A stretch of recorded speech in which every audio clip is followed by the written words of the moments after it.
So one of my favorite childhood memories growing up at Christmas time in New Orleans was driving around town going to see all the Christmas lights. Now I grew up at the corner of Transcontinental and West Esplanade over in Metairie. So I think a lot of you know what the big deal was out in that area. But for those of you who don't know, it was a national scandal. Made headline news. And so I'm going to read to you a little story to explain the whole thing called How the Jefferson Parish Grinch Stole Christmas. Every Houdat down in Houdatville liked Christmas a lot.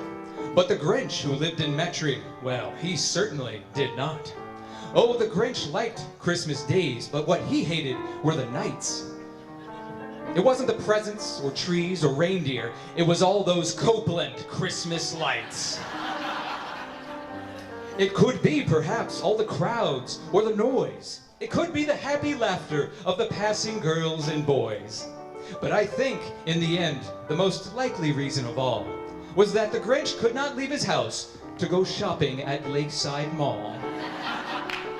Staring out from his window with a sour, Grinchy frown at the warm, lighted angels just one block down, there were reindeer, toy soldiers, and Santa in his fleece, bright stars, giant camels, and the Jefferson Parish Police.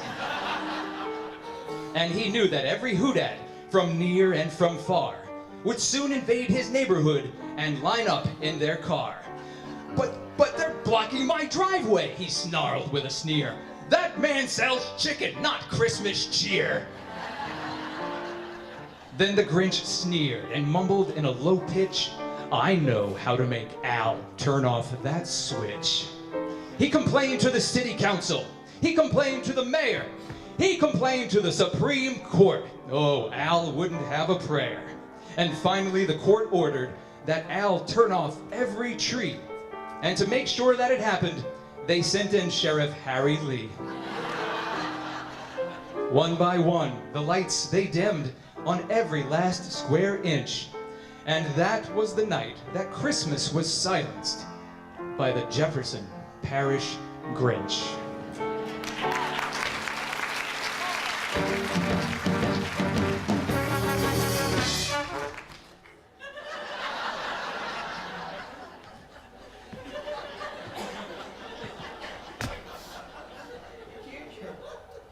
You're a mean one, Mr. Grinch.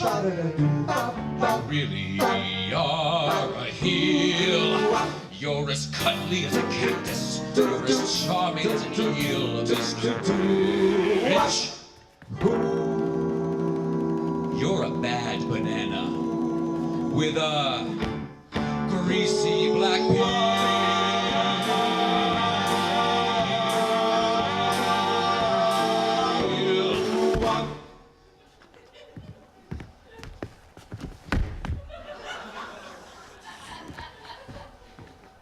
You're a monster, Mr. Grinch. Your heart's an empty hole. Your brain is full of spiders. You've got garlic in your soul, Mr. Grinch. I wouldn't touch you with a 39.5-foot pole.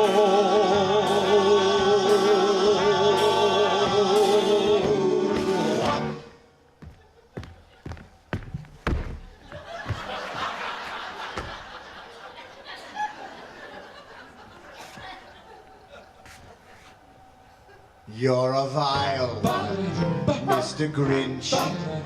You have termites in your smile. You have all the charming sweetness of a seasick crocodile, Mr. Grinch. Given the choice between the two, I'd choose the seasick crocodile.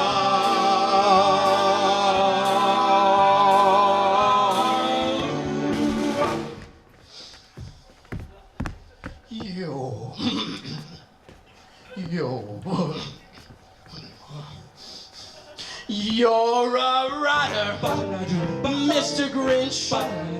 You're the king of sinful thoughts.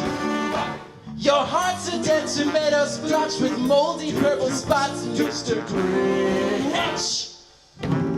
Your soul is an appalling dump heap, overflowing with the most disgraceful assortment of deplorable rubbish imaginable. Mangled up, entangled up knots.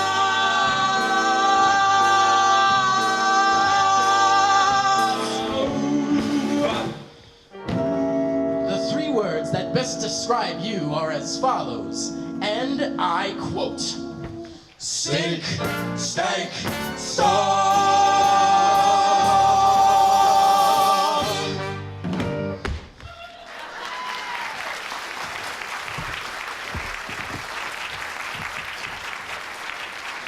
And to conclude our little tale, and even though the lights turned off, despite the Whodats' cries, they did return for a short while atop the corporate office of Popeyes.